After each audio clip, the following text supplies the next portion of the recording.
जय श्री श्याम, हारे के सहारे की जय हो, लख दातार की जय हो, श्याम प्यारे की जय हो।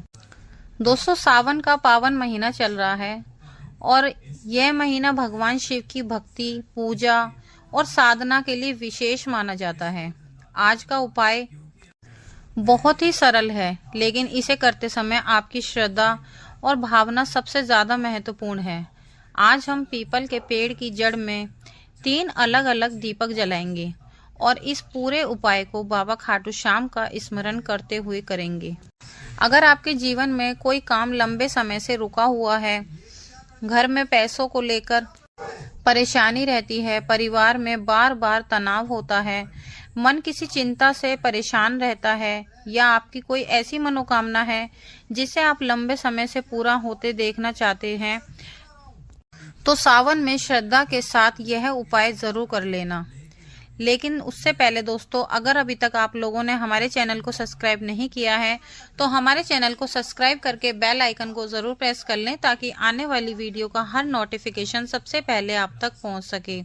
और दोस्तों, अगर आप चाहते हैं हमारे चैनल के मेंबर बनना, तो हमारे चैनल की मेंबरशिप को जरूर ज्वाइन करें। नीचे दिए गए ज्वाइन बटन को दबाकर आज ही हमारे चैनल के सदस्य जरूर बने। और अगर आपको हमारे द्वारा बनाई गई वीडियो पसंद आती है तो सुपर थैंक्स के माध्यम से आप हमें सहयोग भी जरूर कर सकते हैं। साथ ही साथ दोस्तों, हमें कमेंट करके ये जरूर बताएं कि आप दुनिया के किस कोने से बाबा श्याम के इस दिव्य वीडियो को देख रहे हैं, सुन रहे हैं। और एक बात और दोस्तों, वीडियो को अंत तक जरूर देखिए, क्योंकि तीनों दीपकों में अलग अलग तेल घी इस्तेमाल करना है और तीनों के पीछे अलग अलग धार्मिक भाव भी माना जाता है। तो देखिए, सबसे पहले हम जानते हैं कि पीपल के पेड़ के पास कब जाएं। सावन में किसी भी सोमवार या अपनी सुविधा के अनुसार किसी भी शुभ दिन सुबह या शाम के समय स्नान करके साफ कपड़े पहने। अगर आप शाम के समय यह उपाय करते हैं तो दीपक जलाने के लिए सूर्यास्त के आसपास का समय जरूर चुनें। दोस्तों, एक बात का ध्यान रखें, पीपल के पेड़ की जड़ में दीपक रखते समय पेड़ को नुकसान ना पहुंचाएं और आग से दूरी बनाए रखें। अगर आसपास सूखे पत्ते या ऐसी कोई चीज है, ज्वलनशील चीज है, तो वहां दीपक बिल्कुल ना जलाएं। अब अपने साथ 3 साफ मिट्टी के दीपक लेकर जाएं। मिट्टी के आपको दीपक लेने हैं, 3 दीपक लेने हैं। ध्यान रखना, दीपक टूटे फूटे ना हो, खंडित दीपक बिल्कुल भी मत लेना। साफ सुथरे सही दीपक लेना, उनको अच्छे से धो लेना। धोने के बाद पहले दीपक में आपको डालना है देसी घी। जी हाँ दोस्तों, ध्यान से सुनना। पहले दीपक में आपको डालना है देसी घी, दूसरे दीपक में आपको डालना है सरसों का तेल और तीसरे दीपक में आपको डालना है तिल का तेल। जी हाँ दोस्तों, एक बार फिर से बता देती हूँ। सबसे पहले वाले दीपक में आपको डालना है देसी घी, दूसरे दीपक में आपको डालना है सरसों का तेल, तीसरे दीपक में आपको डालना है तिल का तेल। सबसे पहला घी का दीपक, सबसे पहले पीपल की जड़ के पास घी का दीपक जलाइए। दोस्तों, घी का दीपक धार्मिक परंपरा में शुभता, पवित्रता और प्रकाश का प्रतीक माना जाता है। दीपक जलाने के बाद दोनों हाथ जोड़कर भगवान शिव का स्मरण करें और कहें, हे भोलेनाथ, मेरे जीवन से अंधकार को दूर कीजिए, मेरे घर में सुख, शांति और सकारात्मकता बनाए रखिए और मुझे सही रास्ते पर चलने की शक्ति दीजिए। इसके बाद खाटू श्याम बाबा का नाम लीजिए और बाबा से कहिए, हे बाबा श्याम, आप मेरे हारे के सहारे हैं। मेरे जीवन में जहां भी उम्मीद खत्म हो रही है, वहां मेरा सहारा बनिए। अब कुछ देर के लिए शांत होकर दीपक की लो को देखिए और अपनी मनोकामना दोहराइए।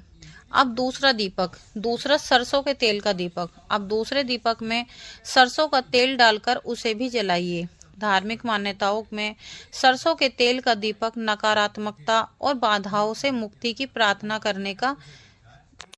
करने के साथ जलाया जाता है।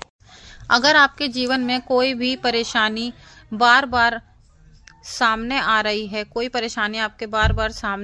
कोई काम बन नहीं पा रहा, आपको लगता है कि आप लगातार परेशानियों से घिरे हुए हैं, तो इस समय अपनी परेशानी बाबा के सामने रखिए और बाबा से कहिए, बाबा श्याम, मेरे जीवन में जो भी उचित बाधाएं हैं उन्हें दूर करने की शक्ति दीजिए। मुझे गलत रास्ते से बचाइए और सही फैसला लेने की बुद्धि दीजिए। इसके बाद 11 बार श्रद्धा से बोलिए जय श्री श्याम, जय श्री श्याम। अब तीसरा तिल के तेल का दीपक। अब तीसरे दीपक में तिल का तेल डालकर उसे जलाइए।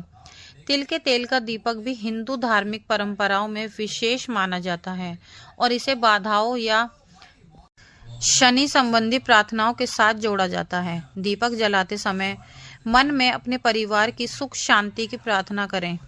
अगर आपके परिवार में किसी सदस्य को लगातार परेशानी चल रही है तो उसके लिए बाबा से प्रार्थना करिए और कहिए, हे बाबा श्याम, मेरे परिवार पर अपनी कृपा बनाए रखिए। घर में सभी सदस्यों को सुख शांति, स्वास्थ्य और सही मार्ग दीजिए। अब करना है सबसे खास काम। तीनों दीपक जलाने के बाद वहीं खड़े होकर या सुरक्षित दूरी पर बैठकर कुछ समय के लिए आंखें बंद कर लीजिए।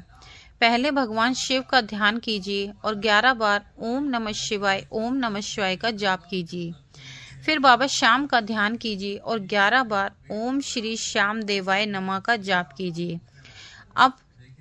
अब अपनी सबसे बड़ी मनोकामना बाबा श्याम को मन ही मन बताइए, लेकिन अपनी मनोकामना मांगते समय एक बात जरूर कहिए, हे बाबा श्याम, अगर मेरी यह इच्छा मेरे और मेरे परिवार के लिए उचित है तो इसे पूरा करने का मार्ग दिखाइए।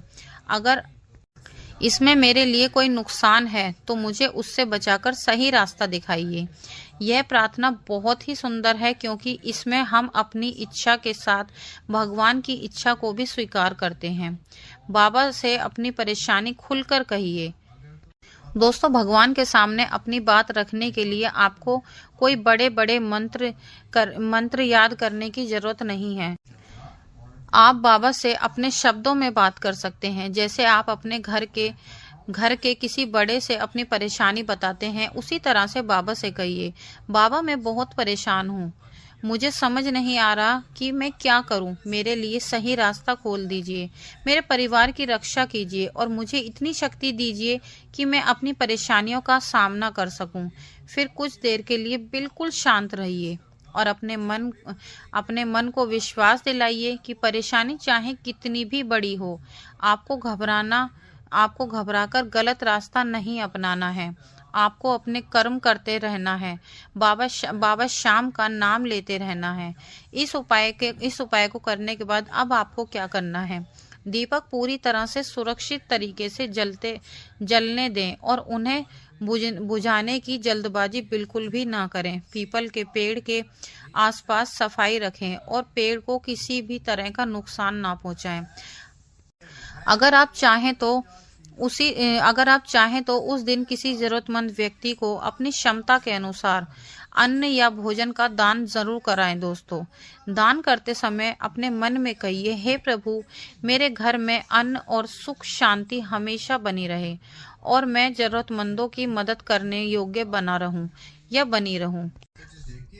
तो दोस्तों, ये थी आज की छोटी सी एक वीडियो। अगर आपको वीडियो पसंद आया तो वीडियो को लाइक करना, शेयर करना और कमेंट बॉक्स में जय श्री श्याम जरूर लिखना। कल मिलते हैं आपसे एक नई वीडियो के साथ। जब तक के लिए आप सभी भक्तों को जय श्री श्याम।